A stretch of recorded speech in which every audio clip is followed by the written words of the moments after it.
Awesome. Well, good morning. Happy Wednesday, everybody. Welcome to the Ninja Habits Daily Huddle Call, where we get together to go over our Ninja Daily Habits. We start with our gratitudes, affirmations. We're going to plan our day. We're going to be on purpose and intentional today. We're going to write two personal note cards, and then we're going to do some focus on our hot and warm list, making sure we're staying top of mind with all of our potential clients and current clients. But let's start with our gratitudes this morning.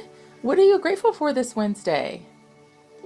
Share that in the chat or feel free to unmute yourself and share with us what you're grateful for today.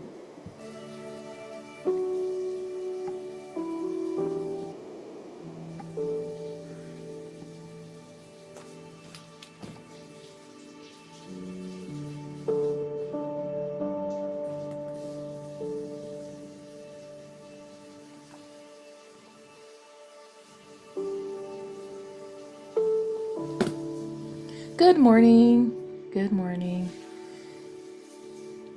What are you grateful for this morning? I'll get us kicked off. I am grateful this morning that I have adult children. I'm to the place where my kids manage themselves. It's pretty nice. I see other mamas struggling with the littles, and I'm like, I'm not in that season anymore. Yes, I miss it, but I'm also grateful for the season I'm in. Rachel, good health and went on our morning walk. Oh, I hope the weather's as beautiful there as it is here. You're grateful for Juice and Toya. I love Juice and Toya, Stephanie. They're great. If you guys don't know, Juice and Toya is a couple that does fitness videos on YouTube. They have a ton of free workouts. You should really never have to pay for a workout program if you have YouTube. There's so many great people on there, but they're one of my favorites for sure. Awesome. So I'm guessing you got your workout in this morning, Stephanie. And that's another thing to be grateful for, hopefully. Grateful for Broker winning his seat in the local election and being able to be a part of it. I love that. So you guys hear back on your elections really quickly. Wow, that's awesome. Unless it's been going on and you guys are waiting for results. I'm not sure. What else are you guys grateful for this morning? I'm grateful that it's going to be another beautiful day here in Columbus, Ohio. Yesterday was amazing. It was like 68 or 70 with sun. It was just invigorating. It just helps brighten the soul when you have weather like that, for sure. Windows down, it was great.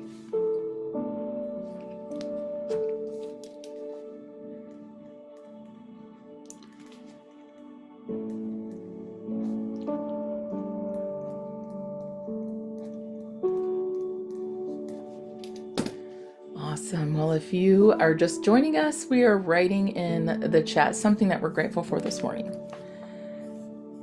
And as you guys are doing that, I'm going to be moving us on today since we do have a little bit of a mini session of training today. High of 75 in Georgia today. Wow, that sounds amazing. And sunshine. Love it. Grateful for another day. Love it.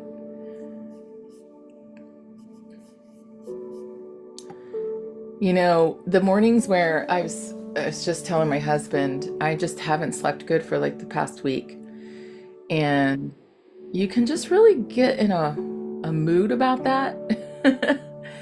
And I actually thought, I was like, oh man, I'm just so tired of, literally so tired of not sleeping well. And I don't know why. I don't know if it's a new supplement I'm taking or something, but anyway, I'll figure it out. But I knew that when I came on here and I started doing my gratitudes, that it would change my mind about the day and that I would reposition myself for this morning, regardless of the amount of sleep I received. It's going to be a good day, right? And that's what this is all about, especially on those days that we struggle. Keeping this consistent practice in your morning, oh my gosh, it will change your mood for the whole day. So now I feel ready to tackle my day. We haven't even gotten through all the ninja stuff yet, but just showing up and going through the gratitudes and just realizing I have so much to be grateful for, it changes that mood. Terry, yes, grateful for a beautiful day, but mostly grateful for yesterday that God protected us from a road rage driver. Oh my Lord. I'm so glad you're okay. I've noticed a lot of crazy drivers here lately. I don't know what the deal is. I tell my daughters, you have to be on the defense and the offense. You got to be playing both sides here in Columbus. So let's move on to writing our affirmations. And getting those done today.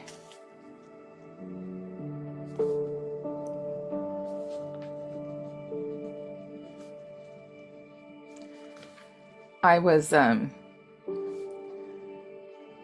got to take a walk last night. I guess I'm grateful for that too. We got to go on a nice walk last evening with the dogs, and Mark and I were having a conversation about habits. And I have a goal this year of an amount of weight that I want to release, and so we were kind of having a discussion about, okay, what's your plan for that, and like what I'm going to do. And I don't know if you guys have ever heard of lead measures and lag measures. I know some of you might have heard me speak about it before, especially if you're part of our brokerage. But I decided I wasn't going to focus on the lag measures. So if we apply this to Ninja, the results you receive, so the closing, right, the paycheck, that's a lag measure, meaning that happens as a result of other things that you have done, whether it's, your marketing, whether it's, doing Ninja, whatever those things are. And by focusing on the lead measures that lead to that lag measure, it ensures that the lag measure consistently shows up for you, right? So to give you an example, doing our Ninja 9 is a lead measure. It is not a lag measure. So doing our Ninja 9 are activities that we can easily measure, whether we do or not, right? We can make a checklist and just check off every day if we did them. So by doing your gratitudes, your affirmations, by writing your note cards, doing all of those lead measures, our expectation is that will lead to enriched relationships. It will lead to you being the authority over the database that you are blessed to have. It will show people you are their trusted advisor, right? And all of those things lead to more sales in your business. They lead to more, even a richness in your business, right? And even like satisfaction with what you're doing in your business. So there's so many lag measures that come from that. And so if you focus on the lag measure all the time, which are the results, it can get really frustrating because you're not seeing those little wins that lead to that. Hopefully this is making sense. So to bring that back around to, if you're looking to be healthier, a lot of us ladies, especially, will focus on the scale or how our clothes feel, which are both lag measures. And if that's all you focus on, you can start to get really frustrated very fast because you're focusing on the wrong thing, right? But what if you change that and you focused on some simple things? One of mine is sleeping better, but we can see that's not going so well right now. But what if you focused on just drinking water, getting your daily water goal in? What if you focused on movement? Just like, I'm just going to make sure I move, or maybe a step goal or something like that. What if one of the things you focus on was logging what I eat, right? Like logging what you eat is a great way to monitor your nutrition and to keep you accountable, right? So if you focus on just completing, say, like 4 things a day: water, movement, logging your food, and trying to get your 7 to 8 hours or whatever you feel the best of sleep. Do you think that by doing that, you would start to see some kind of result in, say, 30, 60, 90 days? And would that result continue to get better? I think that we would have to say yes, right? Because we're focusing on those small wins. Well, Ninja's the same way. So we're hitting that 90-day mark with Ninja. And so the things that you have started to put in place, that momentum has continued to grow, especially for those of you who have been consistent. Now, I know we've lost some people throughout this process, right? I think we have 17 on the call today. We normally have around 25, so there's some people that have tapered off. And I bet they tapered off because they got busy. If I had to guess, they tapered off because their business picked up. But let's talk about that. What happens when your business picks up and you stop doing the lead measures? What do you guys think happens?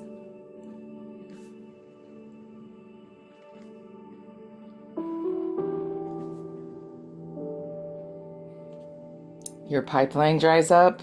Yep. What happens is you start to move away from the lag measure that you intentionally wanted.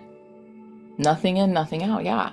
So just like if you are doing the, back to the healthy lifestyle, if you stop going to the gym or moving, or you stop drinking that water, your progress is going to slow down. And this is why agents have a volatile commission income. This is why, it creates the ups and downs. Correct. This is why anything in our life, we're having the ups and downs. It's because we're not being consistent with the lead measures, the roller coaster. Correct. And so I think that it's so important to remember why you do this. Remember that this isn't just something you just do in the morning just to get it out the way. This is something you're doing to invest in the result of your business and what you want to accomplish, the long-term goal. And if you haven't set a long-term goal for this year, do that. Set up, write it out, put down what you want to do, because that's why Ninja helps you have more of a consistent income that is predictable, right? Because it is proven that if you follow the Ninja system, you will have a predictable income, regardless of what the market's doing, regardless of any of the things that are changing, regardless of if Rocket Mortgage buys Redfin and all the different things that are happening in our industry. We got to stay focused on those. So if you want to know more about the lead lag measures, read the book 4DX. It's the four disciplines of execution. So if you're a person who has a problem with getting things done or procrastinate, great book for you. So I'm sure you've moved on to planning your day, because I'm over here yapping about this, but I just felt that it was so important to share that with you guys this morning and kind of encourage you a little bit. Yeah, it's called the 4 disciplines, spelling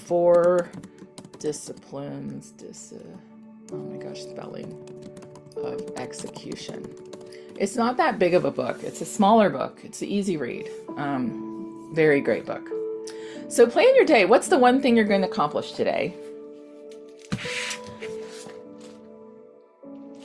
I meet with my tax lady today, and I got everything done except my mileage, but I might still have a chance to get that done before we go. I'm going to work on it today before our appointment, so I might get closer.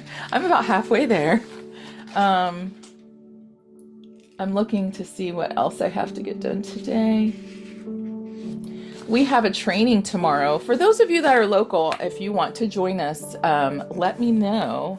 We have a training tomorrow on dominating your database. So we're going to be at the Cohatch in Westerville from 10 to noon. So if you guys want to come, we're going to be talking about doing that the Ninja way. Reworking your new schedule for Q2. I love it. New schedule, Natalie. I like it. You're going to work on neighborhood reports and do Popeyes. That sounds like a fun day. Amanda, great job. I love that. Well, we're going to speed through the next few things to make sure we have time to take your questions and answers, because today we're going to be taking a Q&A on the real estate review. So write your 2 personal note cards and then review your hot and warm list. As you're writing out your note cards today, I want you to really think about someone from maybe your past that helped you a lot. maybe there was someone when you got in the real estate business that was really supportive. Recognize them for that. Maybe it was even a broker that you're not with anymore, or maybe it was some real estate agent mentors that really took you under their wing and did some things for you. Let them know you remember that. Let them know that it meant something to you.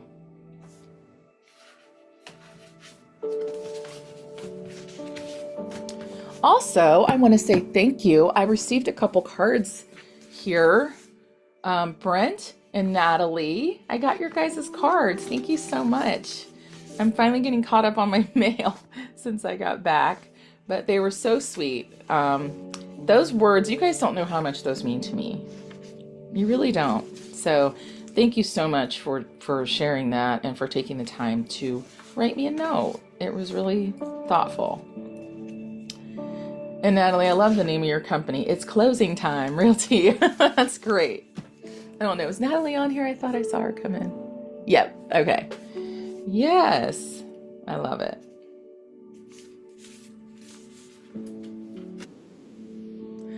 Actually, I don't know if it's the right Natalie. I might have another Natalie. Nope. It's Natalie Fox. Unless your last name isn't Cousins, Natalie. But thank you guys so much for those. I appreciate it. If you're just joining us, we're finishing up writing our note cards and moving on to reviewing our hot and warm list.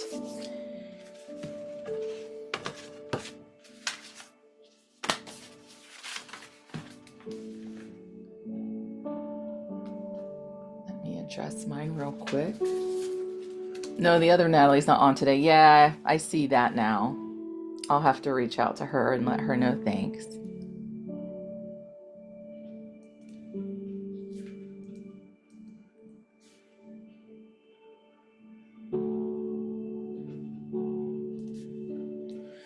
All right.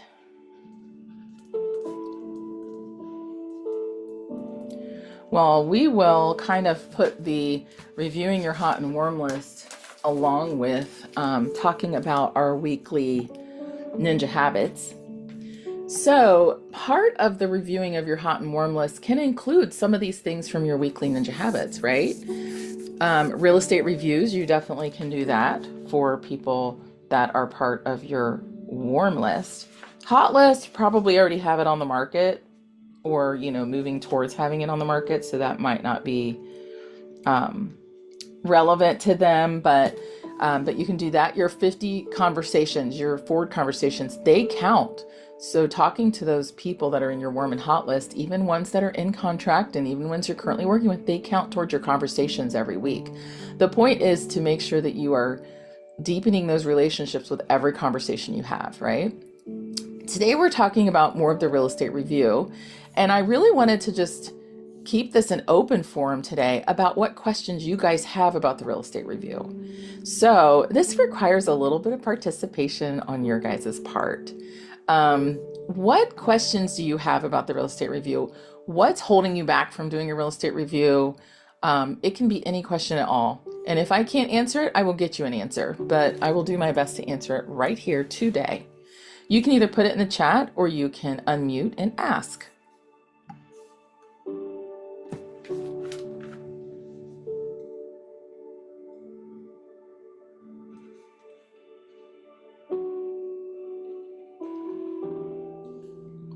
What is it?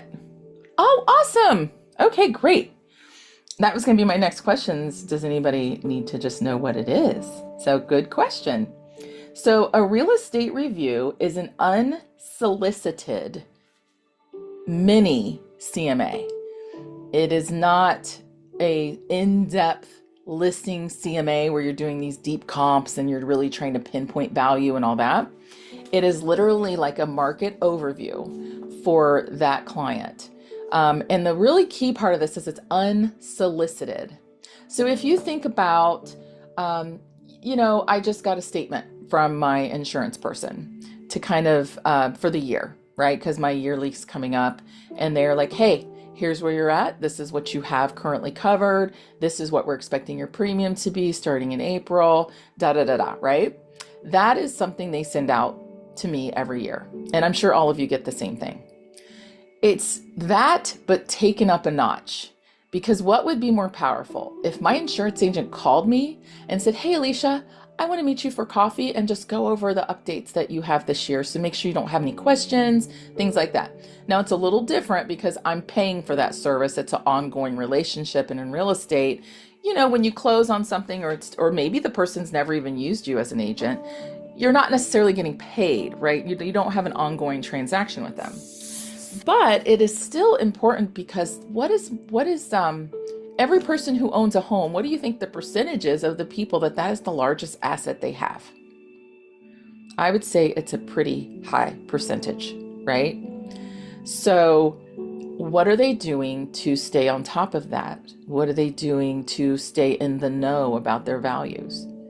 How many of you guys were in the market in 2020, 2021?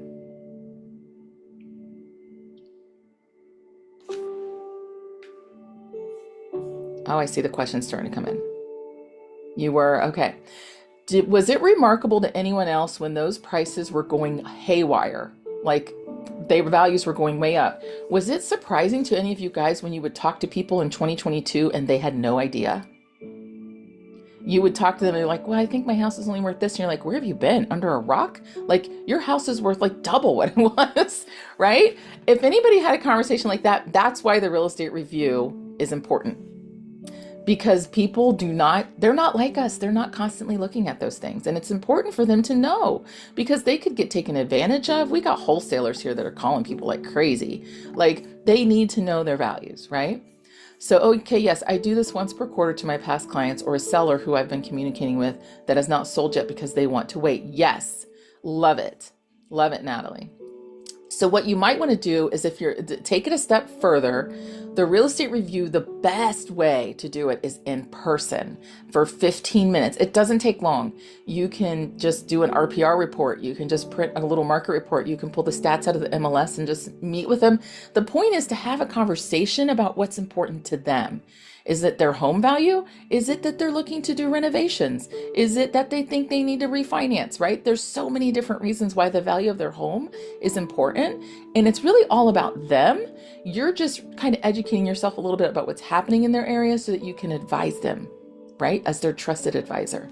So Brent, initiating the conversation with client, sphere, whoever.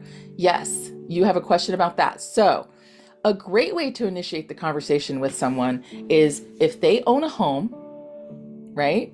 The way that Ninja suggests it be done, and I agree with this, is that you don't really give them a choice when it comes to you doing it. You approach them with the idea that you've already offered this service to them. So you need to approach it from an item of value and just say, and if you've never done it before, just be honest. But you can just say, use the example I just said. You can say, "You know what? Susie," right? We'll pick her. "Susie, I know we haven't spoken in a while and I have a new service, a new value prop, or I don't know, that's not the word. Let me just go back. So I have a new, oh gosh, help me think of a word. But I have something I'm doing now for my clients and people that I know, because what I noticed is over the past few years, a lot of people were really not aware of how much their homes have appreciated over the past 4 or 5 years. So I put together just a real quick market snapshot for you. And I would love to sit down, talk with you, see what goals you have for your home. You can let them know that why that value is important if you want to. You can tell them it's important to you because, if somebody approaches you and you want to do a HELOC on your home, or you want to pull out equity, or you're looking to do some updates to your home. A lot of people here are choosing to stay in their homes because their interest rates are so good. But you guys, you never know. You never know when life's going to change, right? And that's what you're doing, is just listening for change. Ultimately, if they agree to meet you in person, that's great. You meet them in person, just meet for coffee, and you can tell them, "Look, this isn't any salesy thing. I just really want to reconnect with you and just let you know that I'm here as a source for you if you need these type of things or if you have questions." Do whatever makes you feel comfortable in that conversation. But don't make it weird. You know what I'm saying? And what we discussed one time was if you haven't ever done these, you can start with just sending it in the mail. Like if you've never done it, you can just say, hey, I'm just going to slip this in the mail. And that would be your first time doing it. Then the next time you do it, you can say, hey, remember that thing I sent you in the mail last time? I'd love to meet with you for coffee and just talk with you and just give it to you in person. Or, hey, I'm going to be in your area. Can I stop by and drop this off? Whatever, right? You can ease your way into it. There's really no wrong or right way to do it. You just want to do it, right? What I don't want is it just being some automated email that goes out like HomeBot. That's what I don't want. I want it to be more personal. Do you do these every past client, or at least the ones you want to work with again? Yeah, Rachel. It's a great thing to do for any past client, but you can also do it if you don't have any past clients. Maybe you're new. You can do it for anybody who owns a house. What I've been doing for newer agents that want to do this, I tell them, think of 3 or 4 people they know that own a home and literally ask them if they can be a guinea pig for them. And we go through the process as like a practice, and we tell them, hey, this is just for practice, but this is what you get out of it. Would you be willing to do this for me? And I'll bring my broker with me and we go together. And it's usually a wonderful conversation. And it really helps get their foot in the door with those people because they see, wow, this is pretty amazing what you're doing. I had just started in 2021. True. Do you provide printed material? Yes. Ultimately, it should be printed. And it doesn't need, here's what I don't want you to do. It's not a listing presentation. It is not this flashy 6-page, some agents do that, but here's what I'm going to say. Just make it simple. It doesn't have to be anything super fancy. It can be a front and back 1-page paper that just goes over basic information about their area. You can talk to them about some of the things that might be coming to their area. Like here, we have a lot of growth happening, and I think a lot of people are unaware of that growth. So it'd be nice if you know of an area in your communities that are growing or going to experience some growth. Maybe focus on people in those areas, right? But yeah, you do want to leave them with something, right? Some people do a flyer type deal. You can do, I've seen people that do like a little booklet and they print out like some graphs and things like that. Most of the people I know do it, just use RPR, because we all have RPR. If you're part of the NAR, you got RPR. So it's easy to pull neighborhood information. It shouldn't take you longer than just a few minutes, right? Now, some of those houses that are unique might be a little bit more challenging. It might take you a little bit more time, but the majority of people you probably service, you'd be able to pull that pretty quickly. Also, the MLS has great information or at least ours does, by like school district, zip code. So I like to offer like the 10,000 foot perspective, and then also like even down to their subdivision, if they're in a subdivision or a smaller community. And so it would look like, hey, this is what's happening in all of your city. These are some different things that are happening. These are some things to watch out for. But let's drill down and talk about like your community. This is where values have been in your community. This is the percentage that's raised. You bought your home at this. This is kind of estimated what it's supposed to be now, which means you're sitting on $150,000 in equity. What would you like to do with that equity? Do you just want to continue to pay your home off? Do you plan to stay there a long time? Do you ever want to tap into that equity? Are there things you want to do to your home? Have you thought about refinancing your home? Do you have, are you looking to invest? Have you thought about investing? Because using that equity is a great way to start investing in real estate, right? So it's just having these conversations and kind of just seeing what their goals are. So hopefully that helps you guys out a little bit with the real estate reviews. You've got your Ninja Day done. I want to keep us on time. We just hit 8 o'clock. But if anybody has any questions after, I would be happy to hang out for a minute if you guys still have some more questions. I don't want you to feel like I'm rushing you off. Yeah. Yes. The bottom line is just do it. And if you're nervous about it, do it for a friend. Just say, hey, I'm trying something new. Can I practice on you? You're still going to leave them with something of value. And then you can ask them, be honest with me. What did I provide that you liked? What did I provide that you didn't like? And what didn't I provide that you would have loved to have seen? And get their feedback. right? Get feedback from people that are your friends that want you to succeed, your family members that want to see you grow and succeed, and ask them to help you, fine tune this. Maybe that's your first three or four, is just doing it for people that you love, that love you, that aren't going to make you too nervous, right? And then I think once you do it with them and you see the value it adds to them, it's going to make it so much easier to make those phone calls to other people. So that's my ninja tip for the day on how to get into the real estate reviews. So awesome, guys. Well, thanks for joining us today. We will see you tomorrow morning, same time, same place. You guys have a great one. Bye, everybody.